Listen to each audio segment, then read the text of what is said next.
A novela da aquisição do Twitter por Elon Musk tem um novo capítulo dramático, talvez o capítulo final. Esse é o Visão Libertária, sua fonte de informações descentralizadas e distribuídas. No início de 2022, o multimilionário Elon Musk, dono da Tesla, da SpaceX, da Starlink e mais uma penca de grandes empresas por aí, parecia empenhado em comprar o Twitter. Hoje, porém, a empresa de advogados que representa Elon Musk apresentou documentos na SEC, a comissão americana que regulamenta esse tipo de aquisição, denunciando violações do acordo por parte do Twitter e, com base nisso, a desistência de Elon Musk deste acordo. Elon Musk não vai mais comprar o Twitter. Na visão dos advogados do Elon Musk, o Twitter está em quebra material de diversos pontos do acordo original, e por isso Elon Musk está no direito de encerrar o acordo sem punição de seu lado. Ao contrário do que aconteceu inicialmente nesse processo, em que Elon Musk queria comprar o Twitter, mas o Twitter não queria ser comprado, agora a coisa se inverteu. O board de diretores do Twitter disse que vai entrar na justiça para obrigar Elon Musk a cumprir o acordo e comprar o Twitter, ou pagar a multa de $1 bilhão prevista para quebra no acordo. Mas afinal, quais foram essas razões alegadas pelos advogados de Elon Musk? Quais foram essas falhas materiais? Basicamente foram 5 elementos listados pelos advogados, mas a maioria deles, 4 deles, são baseados em um único ponto: a forma como o Twitter identifica contas de spam ou falsas. Veja, contas robô não necessariamente são erradas, existem várias contas automatizadas no Twitter que são legítimas, mas contas falsas e contas de spam, em última análise, não deveriam contar para a publicidade. O primeiro ponto alega que, apesar de aceitar entregar todos os dados do Twitter para uma auditoria independente, o Twitter, até este momento, não entregou todos os dados que o Elon Musk queria para poder proceder uma avaliação independente do percentual de contas falsas ou de spam. O segundo ponto é a falha em explicar o processo para exclusão dessas contas fake ou conta spam. O terceiro ponto, falha em providenciar dados internos dos últimos 8 trimestres sobre as ações de contas falsas ou de spam no Twitter. Afinal, qual o alcance dessas contas? E finalmente, o quarto ponto, as decisões do board de diretores que foram tomadas sobre contas falsas ou de spam. Finalmente, existe um quinto ponto que não se refere a esse aspecto. Refere-se a informações financeiras sobre o Twitter que, segundo Elon Musk, estão incompletas. Como tais informações não foram fornecidas para ele no prazo correto, de forma tempestiva, ele está retirando a oferta baseado em quebra de contrato. Mas, para entender exatamente o que significam esses 5 pontos e o que deve acontecer daqui para frente, é importante relembrar este processo desde o início. No início do ano de 2022, Elon Musk se tornou o principal acionista individual do Twitter. O percentual total de ações dele era de apenas 9,2% das ações, mas ainda assim era o maior acionista. Para comparação, Jack Dorsey, o fundador do Twitter, que era o segundo maior acionista individual, tinha apenas 2,5% das ações. Ao se tornar o maior acionista da empresa, Elon Musk começou publicamente a falar contra a política de censura direcionada contra os conservadores, contra a direita da esquerda. Particularmente no dia 25 de março de 2022, ele fez uma pesquisa no próprio Twitter perguntando: liberdade de expressão é essencial para uma democracia funcional. Você acredita que o Twitter adere rigorosamente a esse princípio? Uma pesquisa que teve resultado de 70% das pessoas dizendo que não, o Twitter não adere à liberdade de expressão. Aparentemente, ele fez isso em resposta ao banimento de Seth Dillon, o criador e dono do site Babylon Bee, um site satírico conservador cristão que havia sido banido no dia 21 de março, poucos dias antes. O site Babylon Bee havia colocado uma história satírica, como todas as demais, que falava que eles haviam premiado Raquel Levine com o título de Homem do Ano. No início de março de 2022, o governo Biden decidiu nomear Raquel para a Secretaria de Saúde devido a seus esforços na luta contra a pandemia. O governo Biden enumerou um monte de motivos para alçar Raquel ao posto em questão, o que foi ridicularizado pelo Babylon Bee na premiação de Homem do Ano. Mas, se a coisa começou por aí, se tornou muito mais séria nos dias seguintes. Como maior acionista e uma figura pública importante, o board do Twitter ofereceu a Elon Musk um posto de diretor no Twitter. Porém, Elon Musk percebeu que não poderia fazer nenhuma mudança real nessa situação. Então, no dia 4 de abril de 2022, ele mudou de estratégia, descartou o acordo para se tornar membro do conselho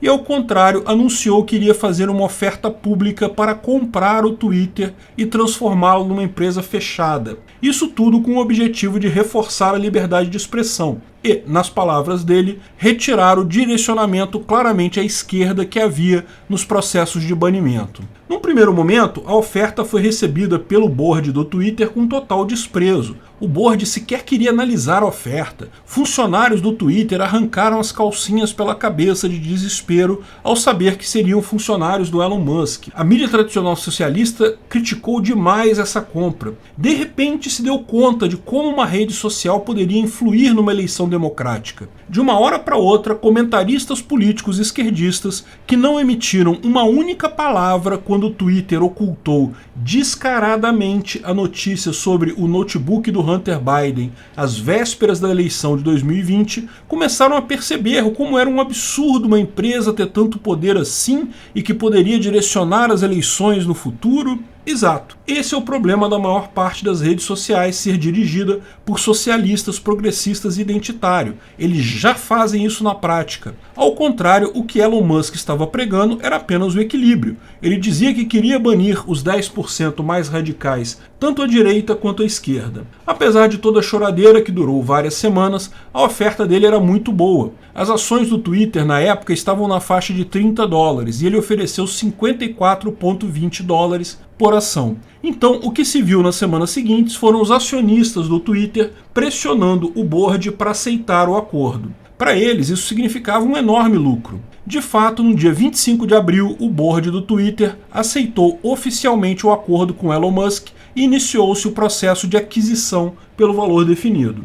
Porém, no início do mês de maio de 2022, a Bolsa de Valores americana, particularmente as ações de tecnologia, passaram por uma correção muito grande, os valores desabaram. As ações do Twitter não acompanharam as outras ações na baixa por um motivo simples. Havia a garantia que Elon Musk compraria essas ações por $54. O resto da bolsa foi um banho de sangue. Porém, Musk deve ter pensado, o valor que eu ofereci agora está caro. O Twitter não vale mais tanto assim. Então, no dia 13 de maio, ele suspendeu o processo alegando justamente o número de contas falsas ou de spam do Twitter, que seria maior do que os 5% alardeados pela empresa. Veja, como eu falei na época e mantenho isso agora, o que ele quer é negociar o valor, ele quer uma diminuição no valor. E na época ele deu um nó tático no Twitter. Ele falou para a imprensa que iria fazer uma auditoria independente, iria escolher 100 contas aleatoriamente e iria verificar se elas eram verdadeiras ou de spam.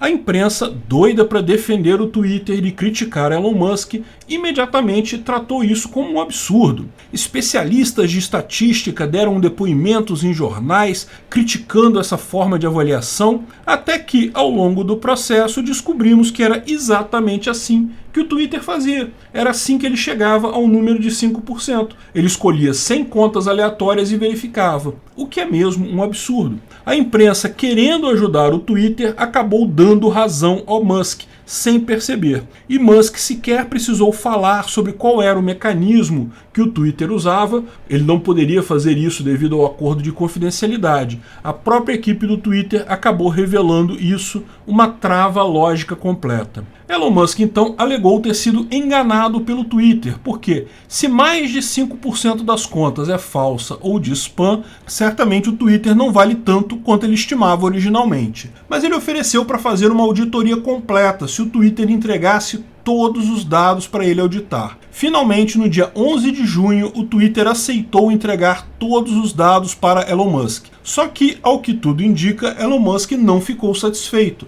Os dados que foram entregues não eram tão completos assim. O que parece lógico aqui é que Elon Musk quer um desconto. Ele vai comprar o Twitter, mas quer pagar menos que o acordado devido à diminuição na bolsa de valores das empresas de tecnologia. Imagino que muita negociação aconteceu nos bastidores nesse meio tempo, mas o Twitter deve ter ficado inflexível quanto ao preço, então Musk simplesmente sinalizou o cancelamento da coisa toda. A ação do Twitter neste momento deve estar em queda livre, mas talvez, apenas talvez, acabem fechando um novo acordo em novos termos definidos por Elon Musk. Como um amante da liberdade da expressão, não deixe de ficar decepcionado. Seria certamente uma mudança substancial um Twitter isento. Reconheço que Elon Musk, de certa forma, já fez um papel muito importante aqui ao expor a tendência do Twitter, mas poderia ser muito melhor. Enfim, vamos acompanhar os próximos passos. Oficialmente, o acordo acabou, mas ainda tem alguma esperança que ele possa reaver em alguma negociação por aí. O Twitter é uma boa plataforma. Se você não tiver vergonha de bloquear todos os socialistas e idiotas pró-Rússia que falarem contigo, você acaba recebendo, depois de um tempo, o algoritmo vai aprendendo e começa a recomendar bons tweets para você. Eu hoje uso bastante a plataforma, mas acho que ela ficaria melhor na mão de Musk. Obrigado pela audiência. Esse vídeo foi um oferecimento de armataweb.com. Cloud e serviços de data center, 100% de compromisso com a satisfação e privacidade dos clientes. Aceitamos Bitcoin, veja o link na descrição do vídeo. Se você gostou desse vídeo, clique no like e compartilhe ele em suas redes sociais. Se inscreva no canal para nos ajudar, clicando no botão vermelho abaixo. Se quiser ser avisado de novos vídeos, clique no sininho ao lado. Se você quiser comprar camisas e outros itens do Visão Libertária, veja nossos itens no site Pimenta no Café, pimentanocafé.com.br/Visão Libertária, tudo junto sem acento, ou clique no link da descrição. Até a próxima!